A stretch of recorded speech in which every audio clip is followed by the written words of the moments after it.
In previous videos, I made this cardboard room box and now it's time to decorate it. I'm decorating this room box to look like an 1800s kitchen. The room will feature a scratch-built fireplace, so I'm cutting a slice off the back of my egg carton stone hearth to fit a piece of mat board. If you'd like to know how I made the room box, the egg carton stone hearth, and decorated the walls, ceiling, and floors, those videos are in the description below. Now that my mat board is cut to size, I'm using some wallpaper paste and paper to transform it into a tile wall. I'm spreading the paste mostly on one half of the mat board, and after I apply my paper, I'll fold it down and add some extra paste wherever it's needed. This printed paper already has this square design that looks a lot like tiles, but I'll be using some simple techniques to emphasize it and make them look like three-dimensional objects instead of just a flat piece of paper glued down. Once all the paper is attached, I let it dry under a book for just a couple minutes because I need the glue to still be wet for the next step. To create the look of grout lines, I'm using a straight edge and a tool to make an indent along all of the vertical and horizontal lines around the squares. I like to do this step while the paste is still wet because it's easier to indent the layers of paper of the mat board while they're a little damp. If you like this clean look, you could seal them at this point to add some shine, but since I'm using mine in an antique kitchen, I mixed some paint with some matte Mod Podge to add some grime and emphasize the grout lines.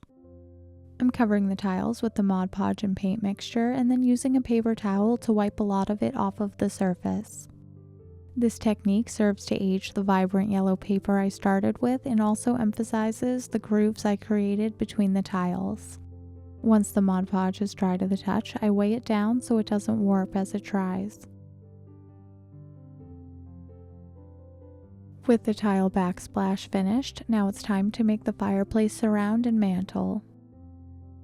I found these eclectic bundles of wood at my local dollhouse store for $1 each, and I'll be using some of this to make a fireplace. This is my first fireplace I've ever made, and I was pretty casual with the build by creating this front piece first, reinforced with some popsicle sticks. I added a shorter piece on either side and reinforced the back with a popsicle stick. I used hot glue for most of this project. With the bulk of the fireplace build complete, I cut a piece to use as the mantle on top. If you're enjoying this video, I would appreciate if you could hit the like button for me. It really does help the channel. Thank you. To finish off this fireplace, I used some more wood to box off the inside and attached it to the tile backsplash. One of my favorite things to do is age the pieces I make, so I'm using some black chalk pastels to create some soot on this fireplace. To give the soot a more realistic appearance, I'm focusing on adding it to areas it would naturally accumulate. I'm using the fireplace and the stone hearth to display an antique-looking stove I'll be covering with pots and food.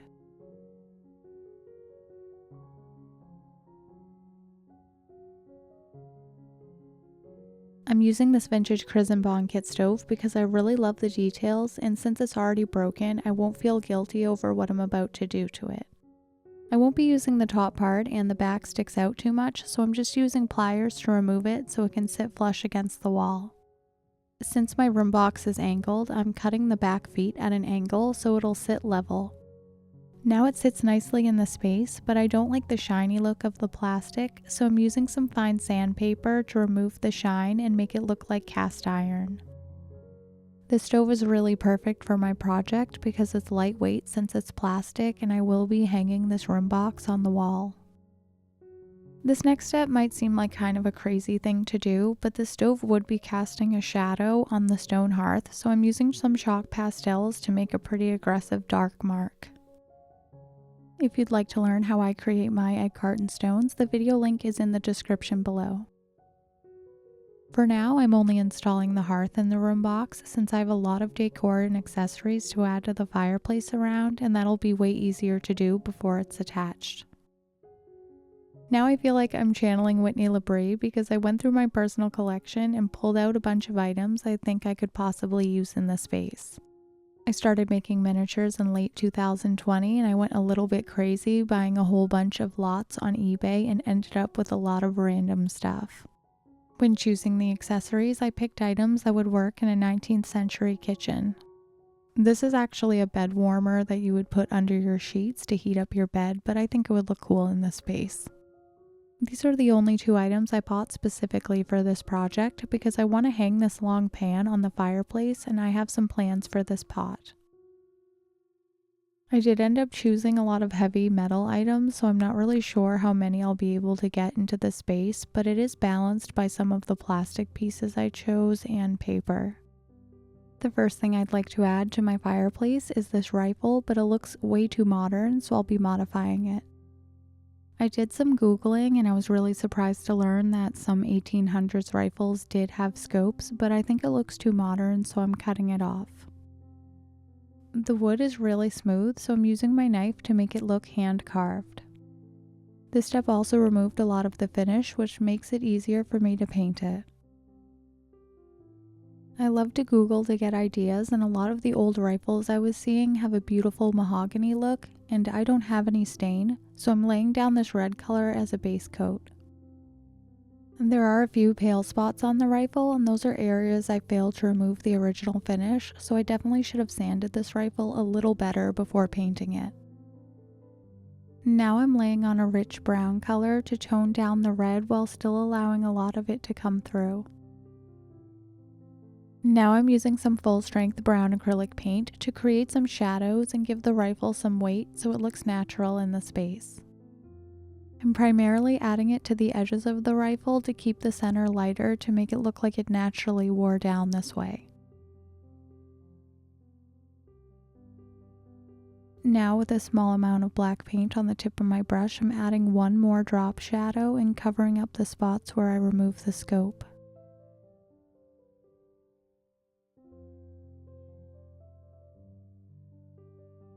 For a little shine, I'm adding a coat of matte Mod Podge, but the gun isn't finished yet. When I removed the scope, this small metal piece fell off and it was originally attached pointing down, but I'm reattaching it pointing upward to make this look like a flintlock rifle. I was definitely nervous to modify such a nice rifle, but I really love how this turned out. I'm using some tacky glue to hang it over the fireplace, but it looks kind of awkward just floating there. So I'm using these tiny miniature nails to make it look like this is what's actually supporting the rifle.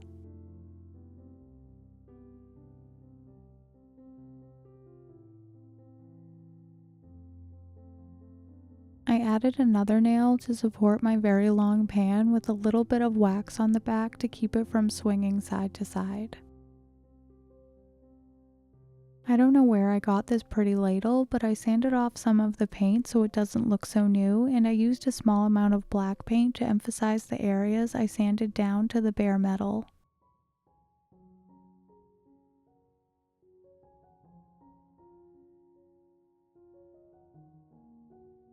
This looks too vibrant to me, so I'm mixing some brown paint into some matte Mod Podge to tone it all down.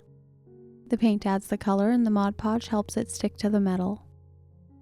This ladle has a little loop at the end, so I folded a wire into a U shape and pressed it into the soft wood to hang the ladle.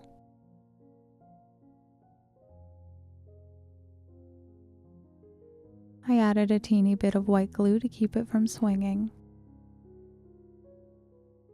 I used a combination of white glue and super glue to add a painting and 2 trays to the top of the mantle. To make these beautiful books look a lot older, I used some sandpaper to remove the shine and create some wear on the covers. To age the pages, I used a couple washes made with acrylic paint and water. I've had these books and the rifle for quite some time, but I've never wanted to use them in a project because I liked them so much, so I find it really ironic that I finally used them by destroying them. I want the mantle to look really crowded, so I added a funnel and a teapot, and now I'll be adding the bed warmer. I love the design of this piece, but it's way too shiny, so I toned it down with some black paint.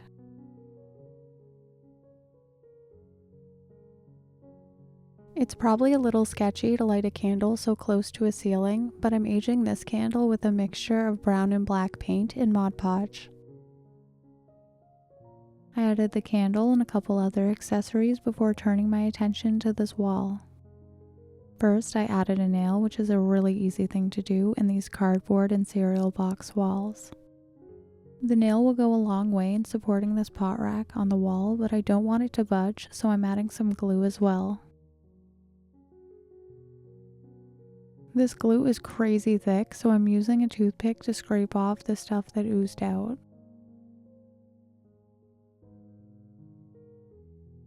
I'll be hanging this copper tone pan in a fish mold on the pot rack. To make them look grimy, I'm using black acrylic paint and removing a lot of it by stippling with a paper towel.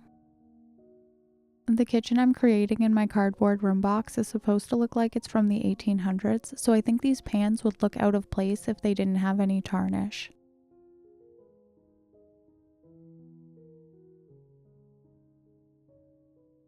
When I envisioned this pot rack, I imagined hanging a bunch of pots on it, like too many pots, but these are the only two that have a hole, so I'll have to figure that out later. I'd like to hang these handmade wooden utensils in the room, but first a couple modifications. I don't like the squared edges of the scoop, so I'm using my pliers to trim off the corners and sanding it so it's round. This scoop is a bit big for 1/12 scale, being an inch long with a really thick handle, so I'm using my X-Acto knife to remove some of the bulk and make it look more in scale.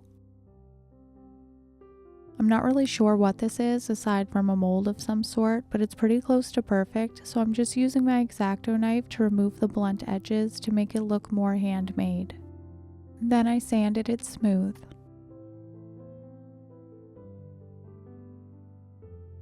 To complete the transformation, I stained the pieces with watered down paint and wiped away the excess.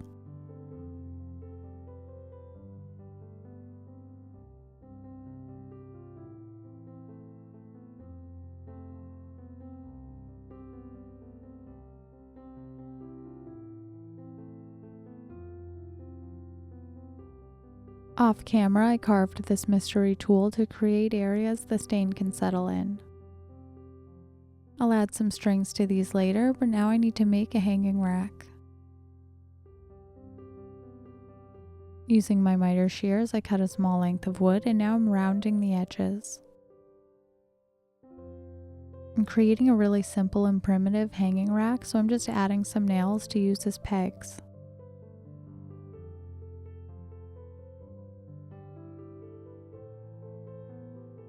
The nails I used are longer than the thickness of my board, so I'm using my pliers to fold them over on the back. I could have cut the extra length off, but I felt like this would ensure the nails won't fall out in the future.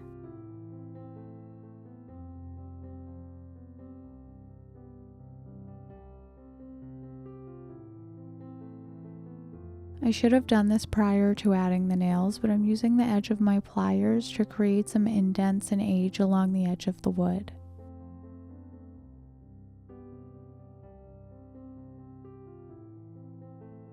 As extra insurance to keep these nails from falling out, I'm adding some super glue to the back. To make this board look really old and kind of dry like driftwood, I'm adding a base coat of watered down black paint.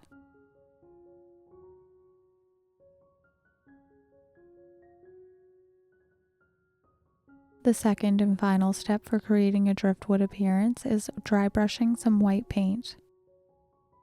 This lightens the whole thing and emphasizes all of the textures I created.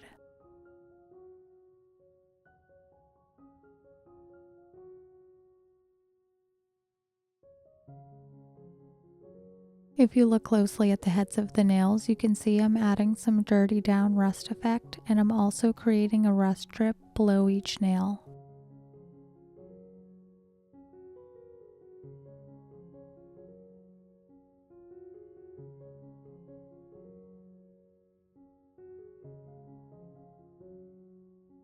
Two of the wooden utensils already have a hole for hanging, but this mold doesn't, so I'm starting with a small drill bit and then moving to a larger one to keep from splitting the wood.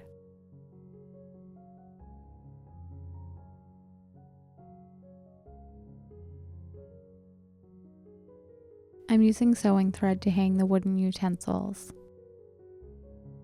I'm hanging the mold on the rack I created and the other two pieces on the wall to take up some space. Now I'm coming up with some other things to hang on the rack. For the most part, I end up filling this rack with faux flowers I made from moss, and I really love how they turned out, but I also wanted to make something utilitarian and practical, so I'm creating this little bundle of string. I loosely wrapped some string around a jumbo popsicle stick and pulled it off without letting it unravel. Then I tied the long tails around the middle with a knot and cut off the excess string. To make my little bundle of rope look old and hold its shape, I'm mixing some water, white glue, and brown paint. To help it dry faster, I'm removing some of the excess paint water with a paper towel.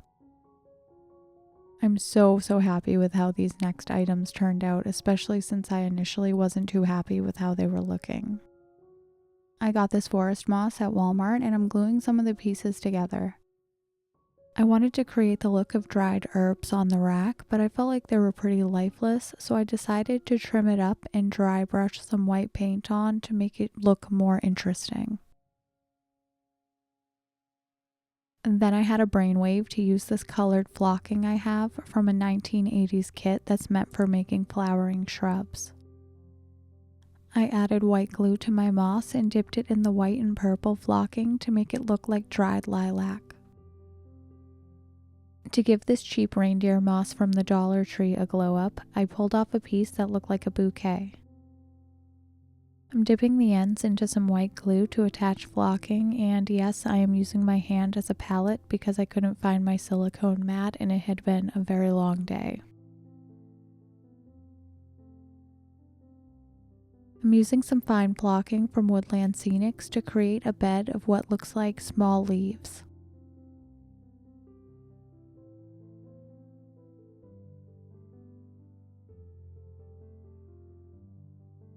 I added some more white glue and now I'm dipping it into some yellow flocking to create the look of a bouquet of flowers. I don't have a dollhouse, but if I did, I would make a bunch of bouquets like this and put them in vases all over the house.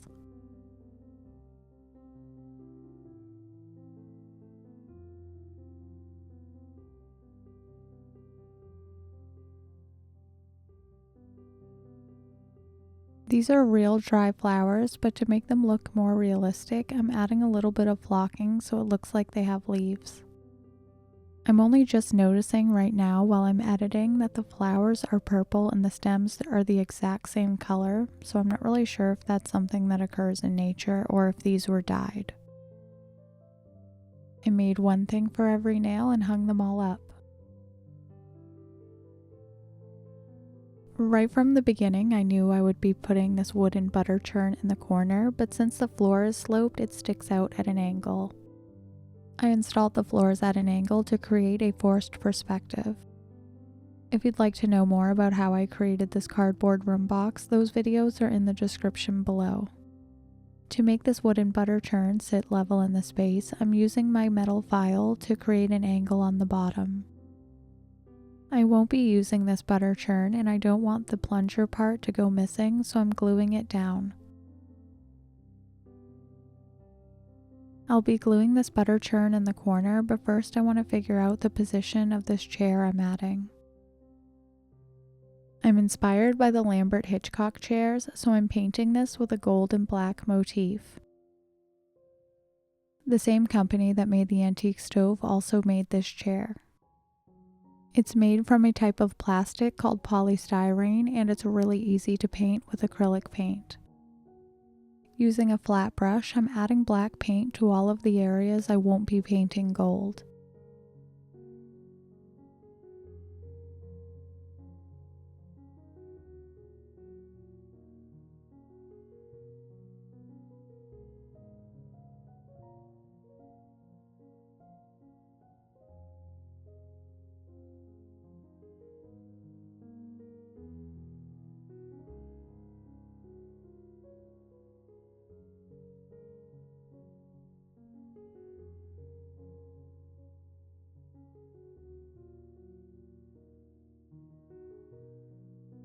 To help the gold stand out, I'm painting all of the brown areas. I'll be painting gold with a base coat of yellow ochre.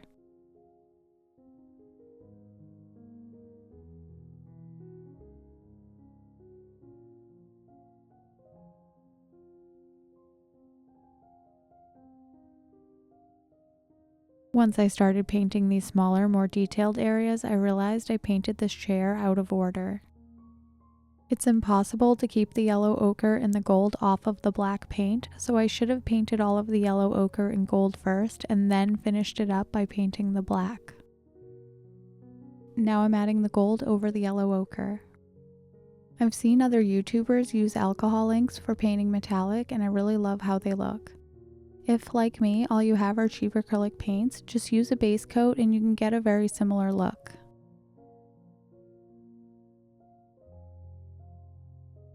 To finish this recessed design neatly, I filled it with gold paint and then patted on black paint over it. To tidy all of the gold areas, I had to go back in with the black.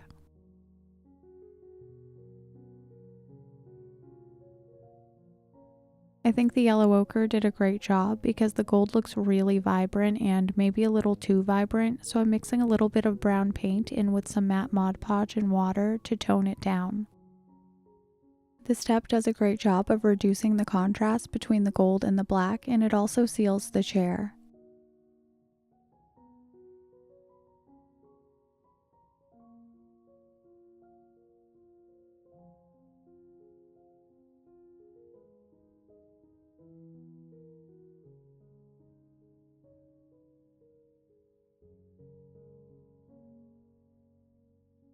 I'd like to make this chair more at home in a country kitchen, so I'm using my hair straightener to iron a piece of fabric.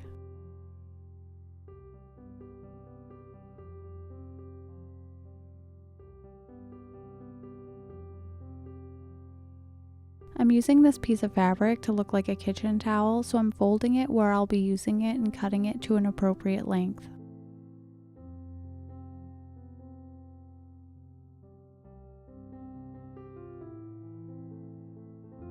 I cut the towel a tiny bit long so I can remove some of the horizontal threads to create fringe.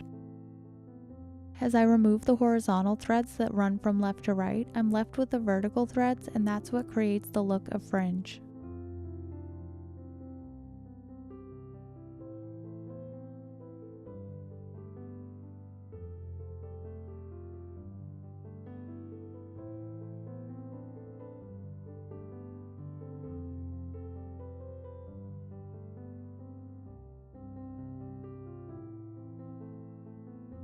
Full-size fabric doesn't behave realistically in miniature scale, so you have to pull some tricks to give it some weight and make it look natural.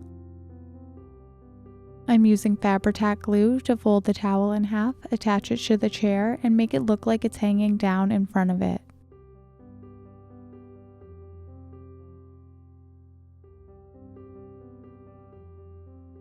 I'm using this resin bowl on the chair, but it looks too brand new, so I'm just adding a Mod Podge and paint mixture.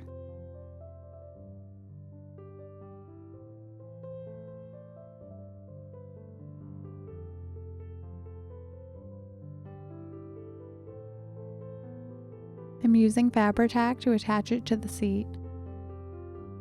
I'll be filling this bowl with some miniature eggs. I'm using a combination of Fabri-Tac and white glue to stuff the bottom of the bowl with a napkin so I don't have to use as many eggs.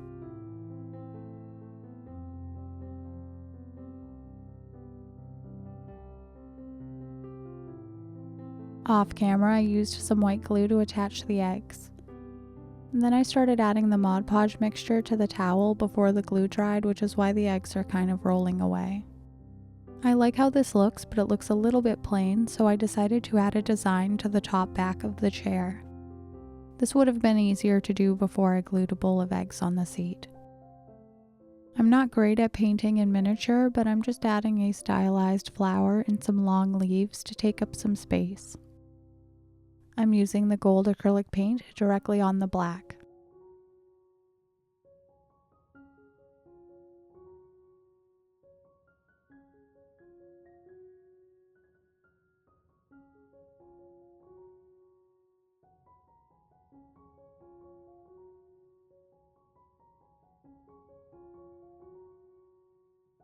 To make the chair sit level on the angled floors, I used my pliers to trim up the feet. That pale color you see is the color of the original plastic chair. In a final video, I'll decorate the outside, accessorize the top of the stove, and fill this wall. My name is Shira with Queen City Minis, and I make videos like this every week, so make sure you subscribe. Thank you.